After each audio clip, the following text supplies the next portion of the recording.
الرحمن الرحیم وقال الذی اشتراہ من مصر لامرأته اکرمی مثواہ عسیٰ ان ینفعنا او نتخذہ ولدا وکذالک مکننا لیوسف فی الارض ولنعلمہ من تأویل الاحادیث واللہ غالب علی امرہ ولکن اکثر الناس لا یعلمون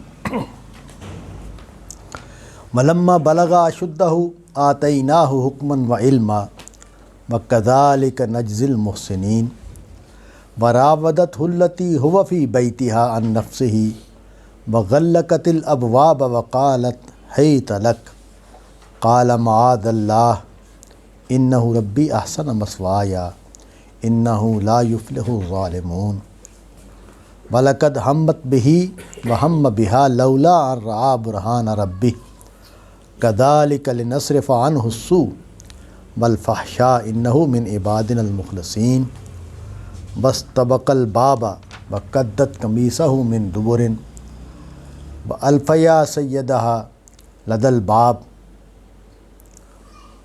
قَالَتْ مَا جَزَاءُ مَنْ أَرَادَ بِأَهْلِكَ سُوءًا إِلَّا أَن يُسْجَنَ أَوْ عَذَابٌ أَلِيمٌ قال هي راودتني عن نفسي وشهد شاهد من أهلها إن كان قميصه قد من قبل فصدقت وهو من الكاذبين وإن كان قميصه قد من دبر فكذبت وهو من الصادقين فلما رأى قميصه قد من دبر قال إنه من كيدكن إن كيدكن عظيم يوسف أعرض عن هذا واستغفري لذنبك انکی کنتی من الخاطئین۔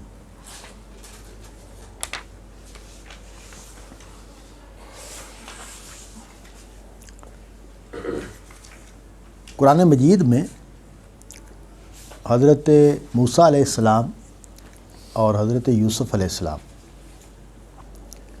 ان دونوں کے جو قصص ہیں یا واقعات ہیں ان کو نبی صلی اللہ علیہ وسلم کو سامنے رکھ کر بیان کیا گیا ہے۔ سورہ طٰہٰ میں، سورہ قصص میں حضرت موسیٰ علیہ السلام کے واقعات کو تفصیل سے بیان کیا ہے، اور یہاں حضرت یوسف علیہ السلام کے واقعات۔ حضرت موسیٰ علیہ السلام کا زیادہ ذکر ہے قرآن مجید میں، یوسف علیہ السلام کا ذکر ایک ہی مقام پر تفصیل سے ہوا ہے۔ ان دونوں مقامات سے جو بات واضح کرنا پیش نظر ہے وہ یہ کہ حالات اور واقعات کی سختی اور شدت اور یاس اور مایوسی کے مراحل کا زندگی میں آنا یہ سب کے ساتھ ہوا ہے، کیونکہ ان دونوں شخصیات نے بڑی کامیابی حاصل کی ہے۔ یعنی حضرت یوسف علیہ السلام ایک غلام سے بادشاہ کے اہم ترین عہدیدار کی اور تقریباً بادشاہ بن گئے۔ یعنی بادشاہ تو نہیں تھے لیکن بادشاہ کے سارے اختیارات ان کے پاس تھے، وہی فیصلے کر رہے تھے، وہی حکومت چلا رہے تھے۔ اس جگہ تک پہنچے، اور حضرت موسیٰ علیہ السلام جو ہیں وہ اپنی قوم کو لے کر نکلے، اور پھر ان کے جو خلیفہ ہیں انہوں نے ایک بڑی ریاست بھی قائم کی۔ تو کیونکہ جو حالات کی سختیاں ہیں، مستقبل نظر نہیں آتا۔ مستقبل وہ چیز ہے کہ جس کو ہم دیکھ نہیں سکتے۔ ماضی ہماری یادداشت میں ہوتا ہے، حال ہماری گرفت میں نہیں ہوتا، مستقبل نظر نہیں آتا۔ تو یہاں انسان جو ہے وہ اس کے اوپر بے بسی، مایوسی، بے ہمتی طاری ہو جاتی ہے۔ قرآن مجید کی جو بڑے تھیمز ہیں، بڑے بیانات ہیں، ان میں سے ایک یہ ہے۔ وہاں ایک جملہ ہے حضرت موسیٰ کے حوالے سورہ طٰہٰ میں کہ وَاصْطَنَعْتُكَ لِنَفْسِي، میں نے تمہیں تیار کیا اپنے لیے۔ تو مطلب یہ ہے کہ یہ بتایا کہ جو حالات گزرتے ہیں وہ حالات اس لیے گزرتے ہیں کہ تمہیں تیار کیا جائے۔ یہاں بھی ہم اس رکوع میں بھی دیکھیں گے کہ یہاں بھی بتایا ہے کہ مقصد کیا ہے ان واقعات کے ہونے کا۔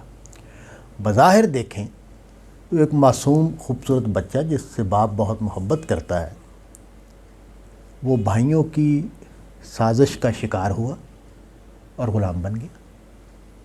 تو ایک ٹریجڈی ہے نا، ایک ہونہار بچہ جو اپنے گھر میں بڑے لاڈ پیار سے رہ رہا ہے، اس کو بھائیوں نے، اپنے بھائیوں نے اٹھا کے کنویں میں پھینک دیا اور وہاں سے تجارتی قافلہ اٹھا کے لے گیا اور اس نے جو پیسے ملے اس کو بیچ دیے۔ یعنی اس نے اتنی دلچسپی بھی نہیں لی کہ زیادہ پیسے کمائے جائیں۔ اگر اس کو پتہ ہوتا کہ یہ آدمی جو ہے، یہ بچہ جو ہے، یہ بڑا ہو کر کیا بننے والا ہے، یعنی قرآن مجید نے اس کو نمایاں کیا، اس واقعے یہ جو وہ اس کے بارے میں بے رغبت تھے۔ تو یہ جملہ جو بیان کیا یہ بتانے کے لیے ہے کہ دنیا کیسے دیکھتی ہے چیزوں کو۔ میں اپنی بڑی بیٹی جو ہے نا، وہ میرے ساتھ ایک دن اس نے گھر میں بلایا تو اپنے شوہر کے حوالے سے اس نے اور اپنی سسرال کے حوالے سے باتیں کی۔ تو میں نے اس کو کہا کہ ہمیں مجھے اپنی مثال میں نے دی کہ میرے خیال میں میرے 100 میں سے 80 نمبر بنتے، 100 میں نہیں کہتا، 100 میں سے 80 نمبر بنتے ہیں۔ یہ معاملات میں کر رہا ہوں، گھر چلا رہا ہوں، معاملہ بیوی کے ساتھ، بچوں کے ساتھ دیکھ بھال کے کام، جو ذمہ داریاں اٹھائی ہوئی میں نے ان کو پورا کر رہا ہوں۔ تو میرا خیال ہے کہ میرے 100 میں سے 80 نمبر بنتے ہیں، لیکن مجھے میرا ماحول 100 میں سے 60 نمبر دیتا ہے،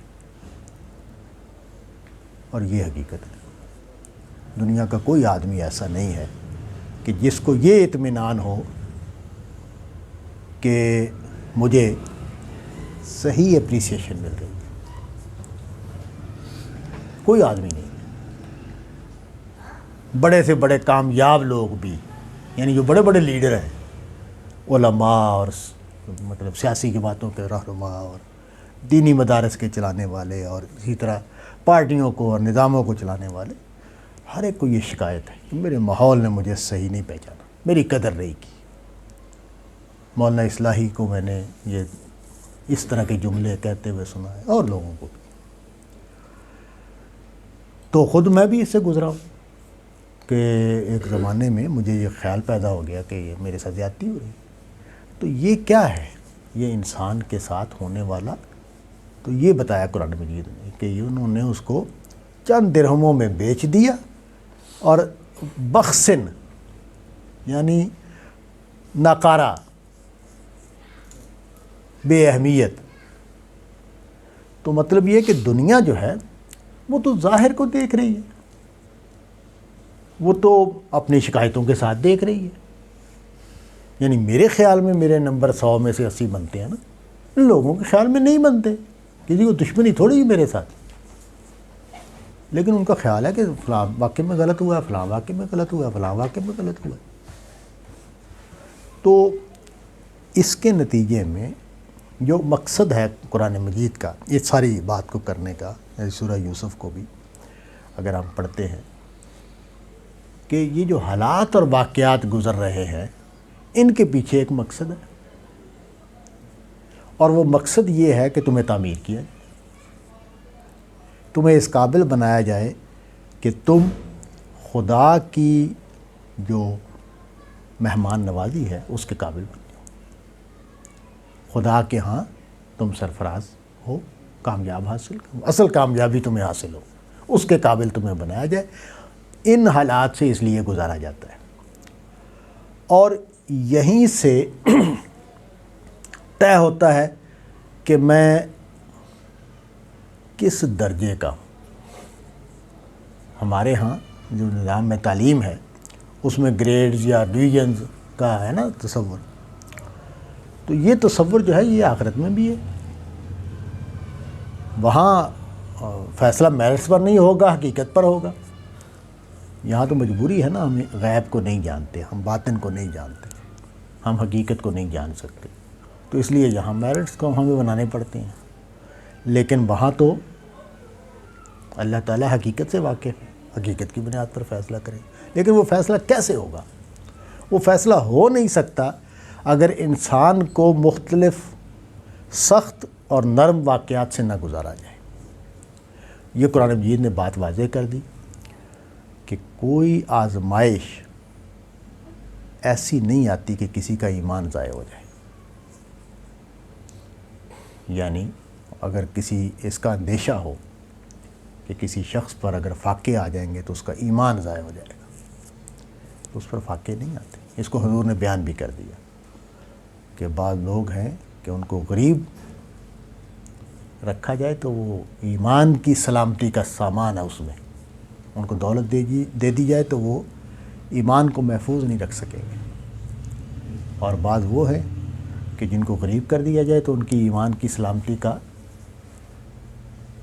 ضمانت نہیں دی جا سکتی، ان کو غریب نہیں کیا جاتا. تو یعنی اللہ تعالیٰ کے ہاں تو وہ تو غیب کو جانتا ہے نا، وہ تو دلوں کے حال کو جانتا ہے، اس کو پتہ ہے کہ کس کے ساتھ کیا معاملہ ہونا چاہیے، کس کو کتنی آزمائش میں ڈالا جا سکتا ہے، تو اس کے لحاظ سے اس کے ساتھ معاملہ کیا جا رہا ہے. اب یہ تو بڑے لوگ ہیں نا، یہ تو بہت ہی بڑے آدمی ہیں. اب دیکھیں ان کو جس امتحان میں ڈالا گیا اور مدد بھی کی گئی ہے.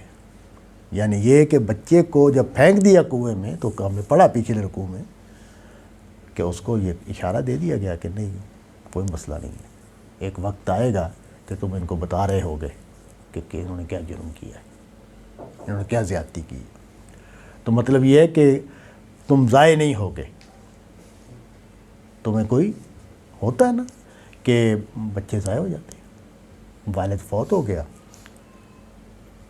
اور بچے جو ہے وہ گلی کی خاک بن کے ختم ہو گئے.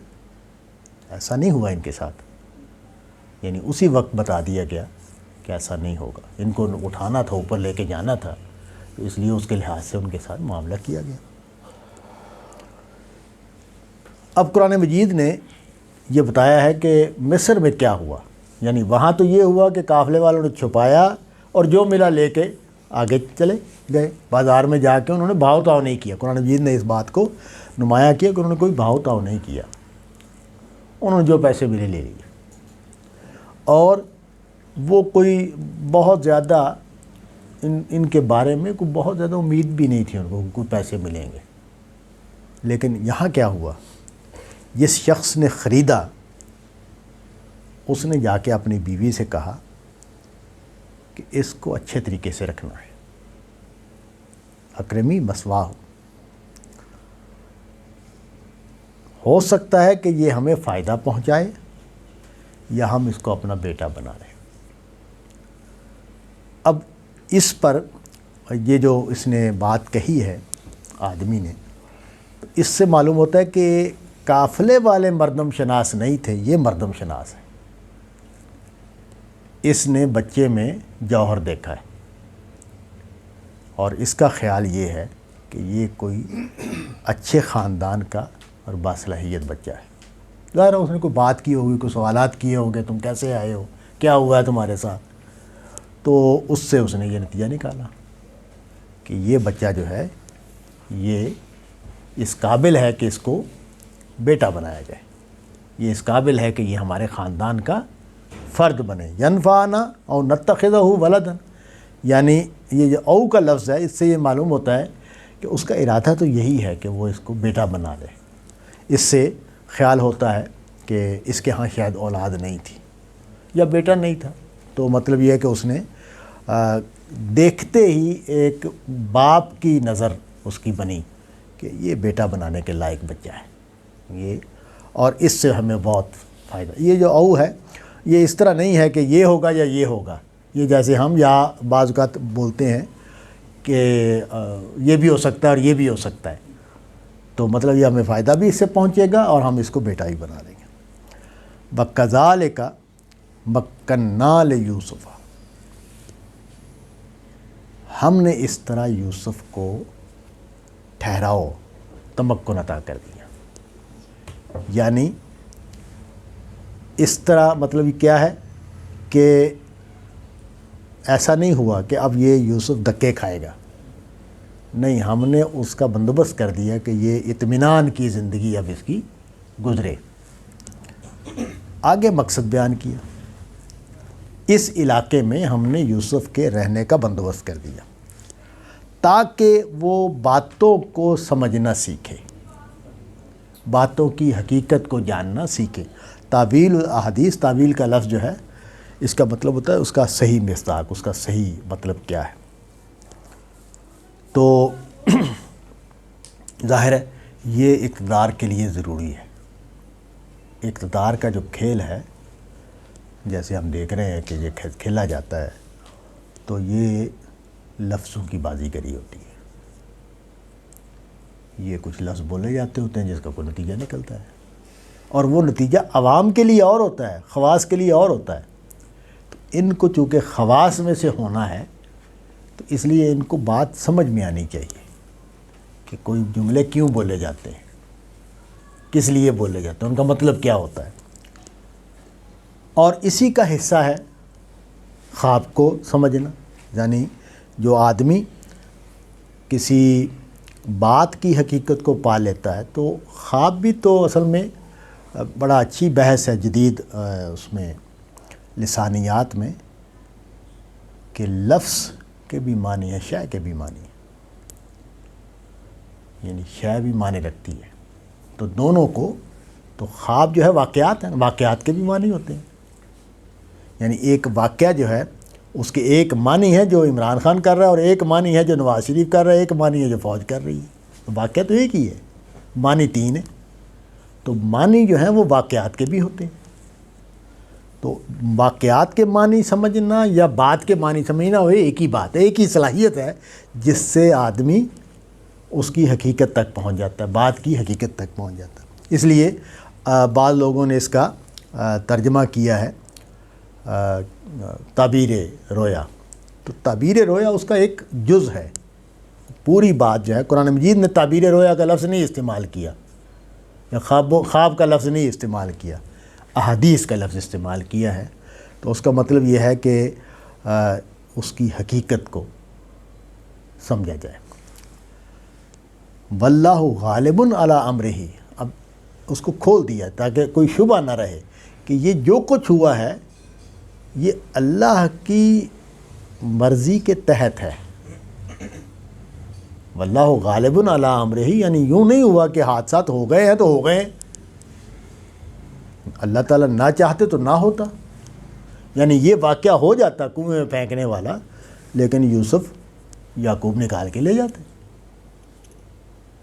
یعنی اللہ تعالیٰ کے لیے تو کوئی مسئلہ نہیں ہے کہ وہ کسی واقعے کو کیا رخ دے دے، کس طریقے سے اس کا، یعنی کہانی جو ہے اس کے انجام کئی ہو سکتے ہیں، ہر واقعے کے کئی نتائج نکل سکتے ہیں، لیکن کچھ نتائج نکلتے ہیں اور کچھ نہیں نکلتے۔ تو اس میں خدا کی جو ہے نا مداخلت، اس لیے میں تقدیر کے بجائے یہ بہتر لفظ سمجھ، تقدیر بھی ٹھیک ہے، یعنی وہ بھی لفظ ہے، اس کا بھی ایک مطلب ہے، لیکن یہ زیادہ بہتر بات ہے کہ ہم مداخلت کے لفظ کو بولیں، کہ کہاں اللہ نے مداخلت کی ہے اور کہاں مداخلت نہیں کی۔ تو اللہ تعالیٰ نے یہاں بتایا کہ واللہ غالب علی امرہ، یہاں ان کو پہنچایا ہے ایک ایسے آدمی تک کہ جو ان کی قدر کرے، جو ان کو اچھی رہائش، اچھا لباس، اچھا خوراک اپنے گھر کا فرد بنا کے رکھے۔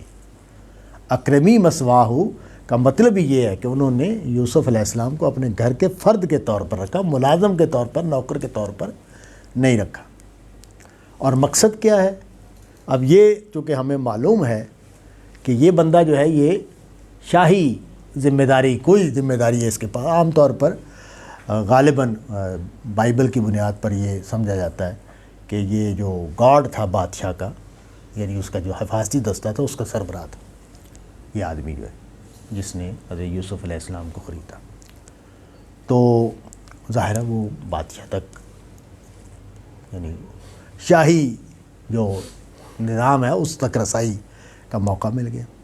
اور ظاہر گھر میں باتیں ہوتی ہیں، سیاسی معاملات زیر بحث آتے ہیں، آج یہ ہو رہا ہے، فلاں وقت یہ ہو رہا ہے، یہ ہو رہا ہے، تو وہ وَلَٰكِنَّ أَكْثَرَ النَّاسِ لَا يَعْلَمُونَ، اب تبصرہ کر دیا اکثر الناس لا يعلمون، یعنی زیادہ لوگ یہ بات نہیں سمجھتے، اور یہ بات ٹھیک ہے، یعنی ہم مسلمان ہیں، اللہ پر ایمان رکھتے ہیں، ہر وقت آخرت کی بات کرتے ہیں، جب معاملات پیش آتے ہیں تو اللہ کو بھول جاتے ہیں،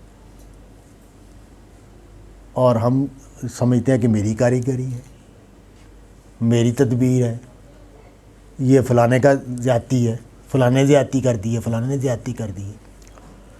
تو میں یعنی جو ابھی ریسنٹلی 3 بڑے واقعات ہوئے نا میری سیاست میں، تو مجھے سب سے زیادہ افسوس اس بات کا ہے کہ کسی ایک بندے نے بیٹھ کر یہ نہیں سوچا کہ میرے ساتھ یہ کیوں ہوا ہے۔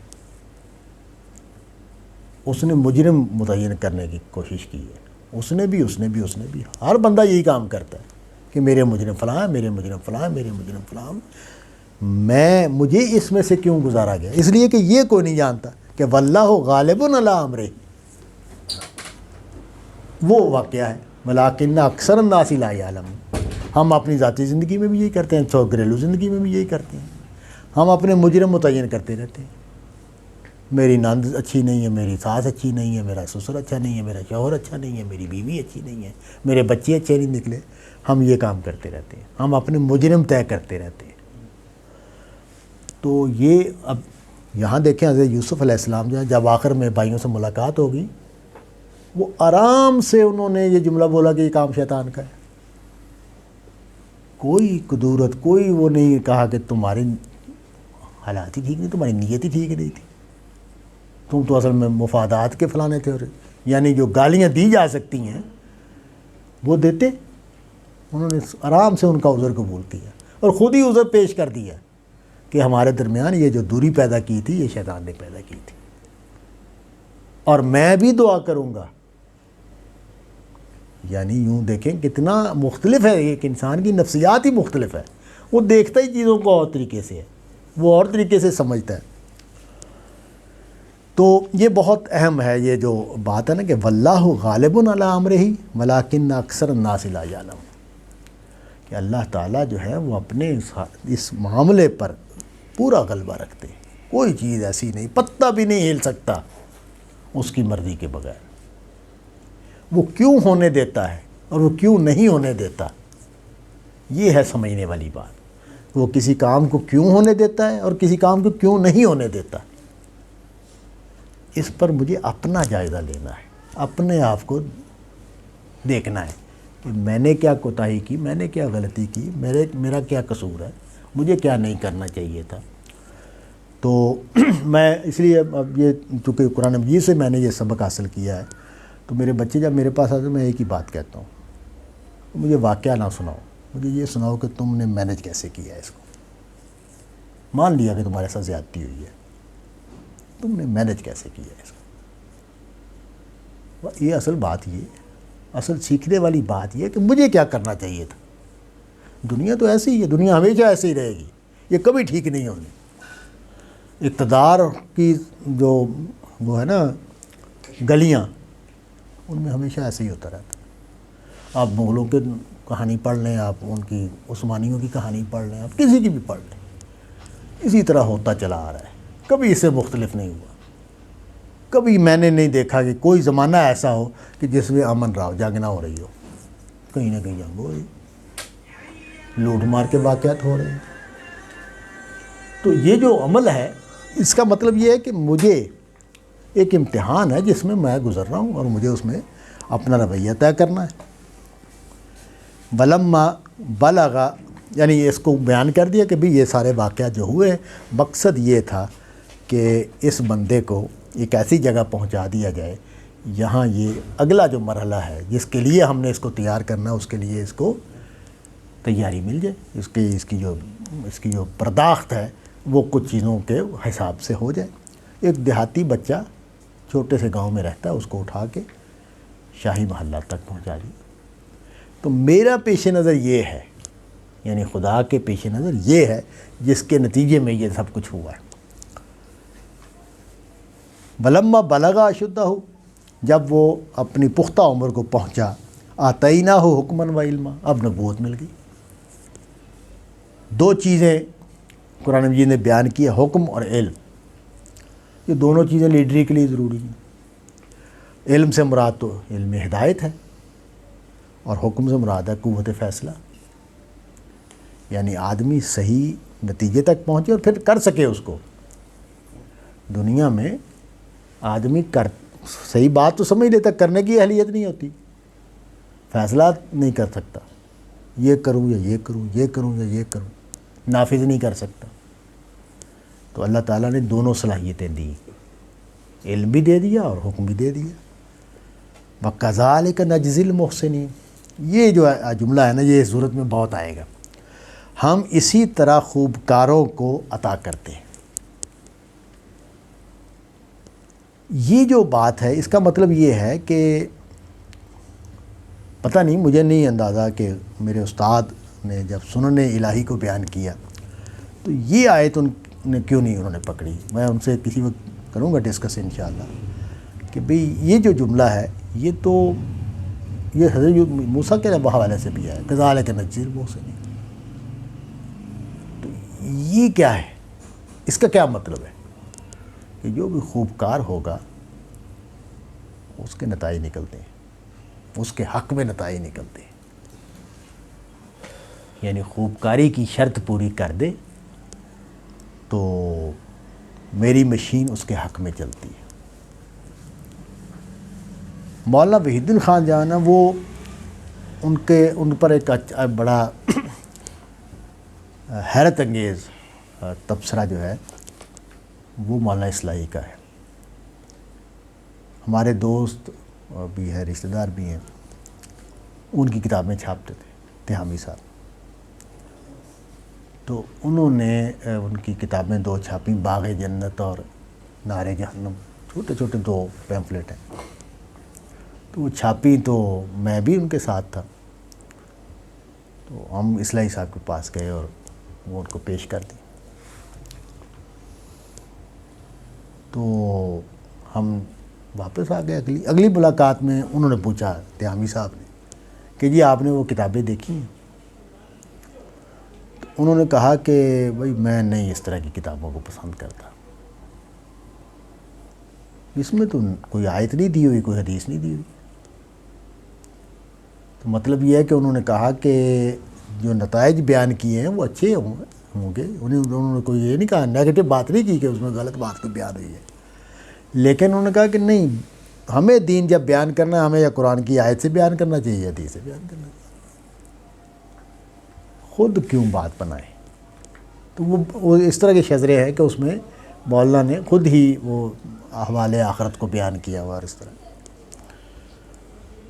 تو یہ بات ٹھیک ہے، یعنی دین یا قرآن سے ماخوذ ہے یا رسول سے ماخوذ ہے، تیسری کوئی چیز نہیں۔ یعنی ہم سمجھنے کا کام تو ہم نہیں کرنا ہے، وہ تو ہم کریں گے اور اپنی سمجھ کو بھی بیان کریں گے، لیکن حوالہ قرآن کا ہوگا، حوالہ رسول اللہ کا ہوگا کہ رسول اللہ نے یہ بات فرمائی ہے۔ تو یہ جو بات ہے اس کو انہوں نے یہ جو کذالک نجزی المحسنین، اس سے یہ معلوم ہوتا ہے، اور یہ فی الحال میں ہے جملہ، اس سے تو معلوم ہوتا ہے کہ یہ اللہ تعالیٰ کا اصول ہے کہ جو محسن ہوگا اس کو جزا دی جائے گی۔ ہم اسی طرح جزا دیتے ہیں محسنین کو۔ وراودتہ التی هو فی بیتہا عن نفسہ، جب ان کو، اس کا مطلب یہ ہے کہ یہ بڑے ہو گئے ہیں، اور جب حکمت، حکم اور علم عطا ہو گیا تو ظاہر ہے اگر شخصیت کوئی ہو بڑی اچھی اور اس کے اندر صلاحیت بھی ہو تو بڑی پرکشش ہو جاتی ہے۔ تو وہ جو کشش ہے وہ ان کی نمایاں ہو گئی، تو اب جو بیوی ہے اس بندے کی وہ ان پر عاشق ہو گئی اور اس نے ان کو پانے کی کوشش کی۔ چنانچہ ایک دن اس نے یہ کیا کہ حضرت یوسف کو لبھانے کے لیے دروازے بند کر دیے۔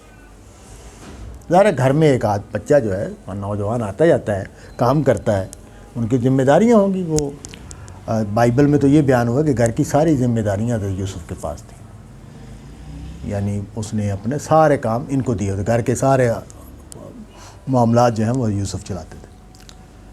تو یہ گھر میں کوئی آئے ہوں گے کام کے لیے تو اس نے دروازے بند کر لیے۔ وقالت حیت لک، یہ جو جملہ ہے یہ جو اس موقع پر جو جملہ کہنا چاہیے اس کو صحیح طریقے سے بیان کرتا ہے۔ ہم اپنے جملے اپنی زبان میں ترجمہ کریں تو آ جاؤ وغیرہ کے الفاظ سے بیان کریں گے۔ قال معاذ اللہ، ظاہر دروازے بند کر کے جب اس نے کہا کہ آ جاؤ تو اس کا مطلب واضح تھا، اللہ کی پناہ۔ انہ ربی احسن مثوایا، تمہیں معلوم ہے نا کہ میرا آقا جو ہے وہ مجھے بڑے اچھے طریقے سے اس نے رکھا ہوا ہے۔ ظاہر ہے جس بچے کو سارے گھر کے معاملات اس کے پاس، پیسے بھی اس کے پاس ہیں، خرچے بھی وہ کر رہے ہیں، ذمہ داریاں وہ ادا ہے، تو اس سے بڑی حیثیت کیا ہوگی؟ انہوں نے کہا کہ میرا جو آقا ہے، میرا جو مالک ہے، وہ تو اس نے تو مجھے بڑے اچھے طریقے سے رکھا ہوا ہے۔ انہ لا یفلح الظالمون، میں اگر اس کی حق تلفی کروں گا تو میں کیسے کامیاب ہو سکتا ہوں، میں کیسے فلاح پا سکتا ہوں؟ یعنی وہ شخص کیسے فلاح پا سکتا ہے کہ جو اس طرح کے اچھے آقا کے ساتھ اس کی حق تلفی کرے۔ ظالم کا مطلب یہ ہے حق تلفی کرنے والا۔ اب یہ سوال پیدا ہوتا ہے کہ انہوں نے یہ کیوں نہیں کہا کہ یہ تو بڑے گناہ کی بات ہے، کیونکہ اوپر ہم دیکھ چکے ہیں کہ ان کو حکم اور علم دیا جا چکا ہے، نبی بن چکے ہیں یہ، تو ان کو نہیں کہنا چاہیے تھا، سیدھی جیسے مذہبی آدمی کو بات کرنی چاہیے کہ بھئی یہ تو گناہ ہے، میں گناہ کیسے کر سکتا ہوں؟ انہوں نے کہا کہ میرا آقا جو ہے اس نے مجھے بڑے اچھے طریقے سے رکھا ہوا ہے اور میں اس کی حق تلفی نہیں کر سکتا، میں اس کے ساتھ اس طرح کی زیادتی نہیں کر سکتا کہ میں اس کی بیوی کی طرف اس غرض سے بڑھوں۔ تو وجہ یہ ہے کہ اس سے معلوم یہ ہوتا ہے کہ ان کی جو سوسائٹی اور سماج ہے اس میں یہ کوئی بات کہنے کی تھی نہیں کہ یہ گناہ ہے۔ وہ آگے جا کر مزید واضح ہوتا ہے جب اس نے باقی عورتوں کو بھی بلایا ہے اور انہوں نے بھی کوشش کی ہے کہ یوسف کو مائل کریں، تو اس کا مطلب یہ ہے کہ وہاں یہ کوئی ویلیو کی حیثیت نہیں رکھتی یہ بات، اس میں کوئی جان نہیں تھی کہ یہ کہا جائے کہ یہ گناہ ہے۔ مگر یا یورپ میں آپ چلے جائیں جہاں آزادی ہے، تو وہاں اگر آپ کسی کو کہیں کہ یہ گناہ ہے تو وہ کیا کہے گا؟ کیا پرانی باتیں کر رہے ہو، کیا گناہ ہوتا ہے، اس میں کیا گناہ ہے؟ مگر اس میں کوئی اپیل نہیں ہے۔ جس چیز میں اپیل ہے وہ انہوں نے نمایاں کی، وہ یہ کہ میں اپنے آقا کے حق میں زیادتی نہیں کر سکتا، اور اس میں اپیل یہ تھی کہ تم بیوی ہو، گھر کی مالکن ہو، تمہیں یہ کام نہیں کرنا چاہیے۔ یعنی جو کام نوکر نہیں چاہتا کرنا وہ بیوی کیوں کرے؟ تو اس میں یعنی اس کے لیے ایک عبرت کا سبق سکھانے کا ایک طریقہ تھا، تو اس کو اختیار کیا۔ اس سے پتہ چلتا ہے کہ کتنے ذہانت کے ساتھ انہوں نے معاملہ کیا ہے، کتنی سمجھداری کے ساتھ معاملہ کیا۔ بلکت ہمت بہی، اس نے تو تان ہی لیا تھا، وہ ہمہ بہا، یہ بھی بڑھ جاتے ہیں، لولا ان رأى برہان ربہ، اگر وہ اللہ کی دلیل کو نہ دیکھ لیتے۔ اس سے کیا مراد ہے؟ یہ برہان کیا ہے جو دیکھی ہے؟ تو دو طرح کے ذہن ہیں کلام کو سمجھنے والے، ایک ہے مذہبی ذہن اور ایک ہے عقلی ذہن۔ تو مذہبی ذہن جب اس کو پڑھے گا، کیونکہ لفظ جو استعمال کیے گئے ہیں برہان، اس کا مطلب ہے دلیل، اگر وہ اپنے رب کی دلیل نہ دیکھ لیتا تو اب دلیل کا کیا مطلب ہے؟ ابھی دیکھنا، رأى برہان ربی، اپنے رب کی دلیل کو دیکھا، تو اس کا کیا مطلب ہے؟ تو جو عقلی اپروچ ہے، جیسے موجودہ زمانے میں عام طور پر میں دیکھتا ہوں مفسرین کے ہاں ہے، وہ یہ کہ جو شعور ہے اس کے اندر جو صلاحیت ہے وہ طاقتور ہو جاتی ہے اور وہ اپنی طاقت دکھاتی ہے، یعنی چونکہ یہ پیغمبر بھی ہیں، نبی بھی ہیں، اور اس وجہ سے ان کے اندر جو اپنے شعور کی پختگی ہے اور حق کے ساتھ وابستگی کی پختگی ہے اور نیکی کی پختگی ہے، اس نے مدد کی آگے اور اس نے ان کو گناہ سے بچا لیا۔ جو دوسرا ذہن ہے وہ کہے گا کہ نہیں، کوئی خدا کا فرشتہ نظر آیا، کوئی بات اللہ تعالیٰ نے کوئی اشارہ کیا جس سے روک دیا۔ لیکن قرآن مجید نے یہاں برہان کا لفظ استعمال کر کے یعنی یہ بات جو ہے نا، یہ اس کو وہ بنا دیا ہے کہ اس پر اب غور چلتا رہے کہ بھی کیسے اس کو دیکھنا۔ میں نے بیان کر دیا کہ دیکھیں متن کو سمجھنے کے 2-3 زاویے ہیں، تو ان میں سے ایک زاویے سے اس طرح بات بنے گی، دوسرے زاویے سے کذالک لنصرف عنہ السوء والفحشاء انہ من عبادنا المخلصین۔ اب اللہ تعالیٰ نے وجہ بتا دی کہ ہم نے یہ کیوں کیا، کہ اس کو اللہ کی برہان نظر آئی اور وہ گناہ سے بچ گیا،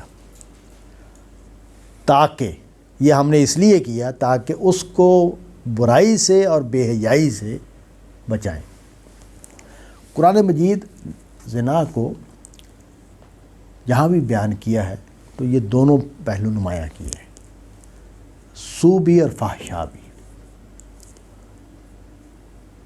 اور اس کا مطلب یہ ہے کہ اس گناہ کا میں جب یہ گناہ کیا جاتا ہے یا یہ ریلیشن شپ جو ہے، ناجائز ریلیشن شپ جو ہے، اس میں 2 خرابیاں ہیں۔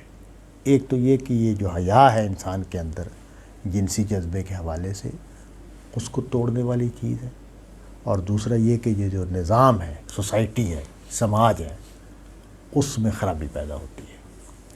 یعنی اللہ تعالیٰ جو ہے وہ دونوں چیزوں سے سماج کو پاک رکھنا چاہتے ہیں۔ ایک تو یہ کہ اس میں بے حیائی پھیلے، یہ جو جذبہ جنس ہے اس کو چھپا ہی رکھنا مقصود ہے، اس کا اظہار اور اس کی تکمیل ایک دائرے تک محدود رہنی چاہیے، اس کو پبلک نہیں ہونا چاہیے، پبلک کا موضوع یہ نہیں ہے، یا پبلک جگہوں پر اس کو نہیں ہونا چاہیے۔ اور دوسرا یہ کہ یہ جو سوسائٹی کا نظام ہے، جو خاندانی نظام ہے، وہ اس کی جو پاکیزگی اور طہارت اور اس میں جو اقدار ہیں وہ بھی اس کے نتیجے میں خراب ہوتی ہیں۔ تو اس لیے 2 لفظوں سے بیان کیا۔ آگے جو بیان کیا کہ ہم نے مدد کیوں کی، اس موقع پر یہ مدد کیوں اتری، انہ من عبادنا المخلصین، اس لیے کہ ہمارا مخلص بندہ تھا۔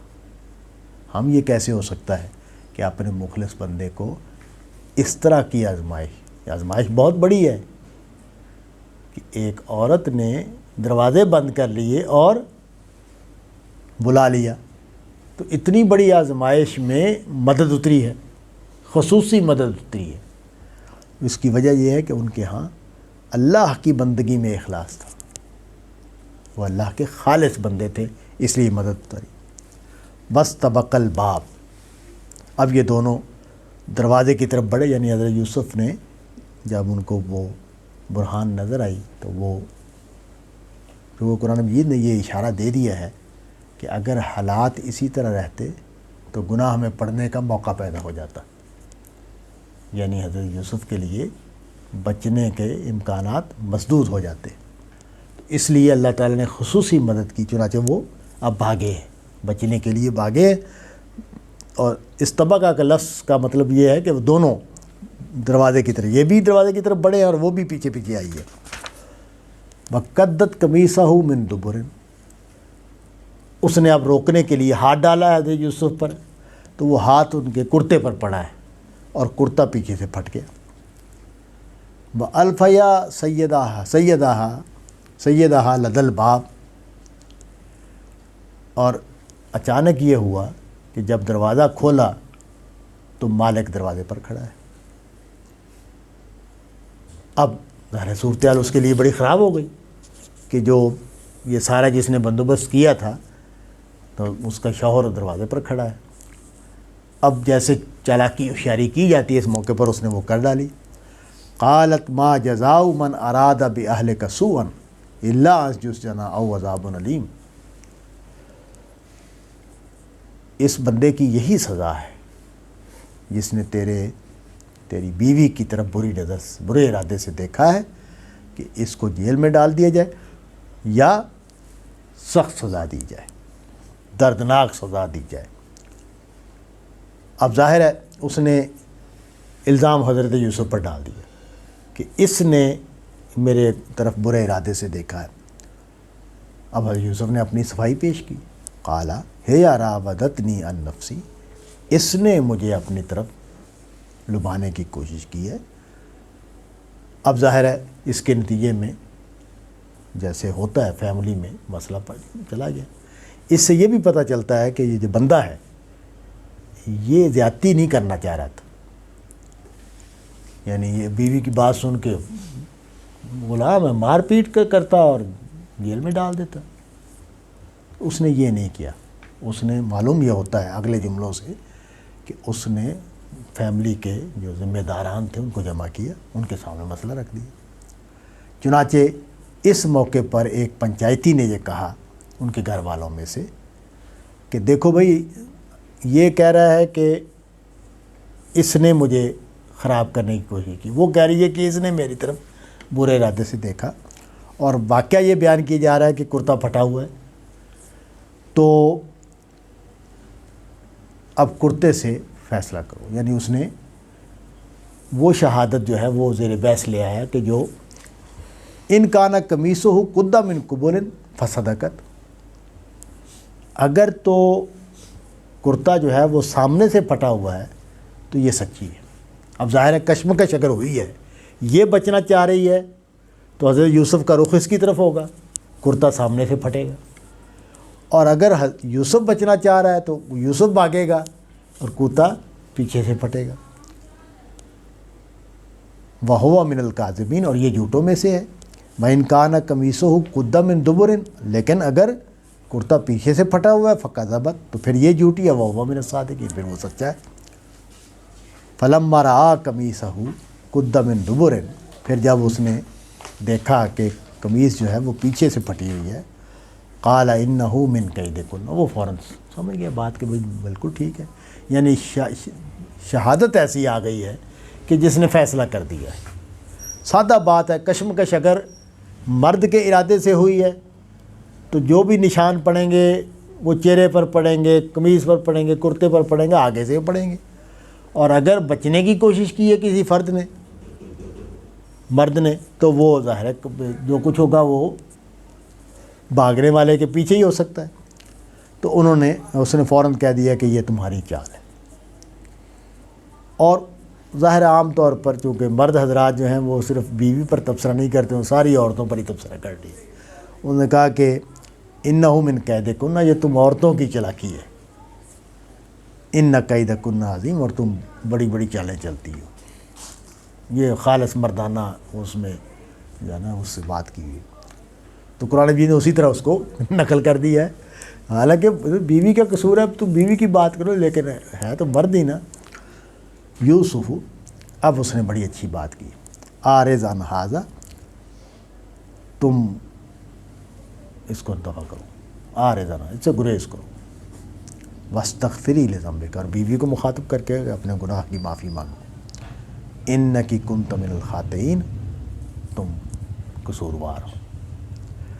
اس سے یہ پتہ چلتا ہے کہ ان کے ہاں جو بھی مذہبی تصور تھا، جس کو بھی وہ الہ مانتے تھے، خدا مانتے تھے، اور جس سے ان کو رحمت اور اس کے لحاظ سے اس نے واستغفر لذنبک کا، یہ ضروری نہیں ہے کہ وہ خدا کو ماننے والے ہوں یا شرک سے پاک ہوں، نہیں، مشرک معاشروں میں بھی یہ جو گناہ ہے اور گناہ سے بچنے کا تصور موجود ہے۔ وآخر دعوانا ان الحمد للہ۔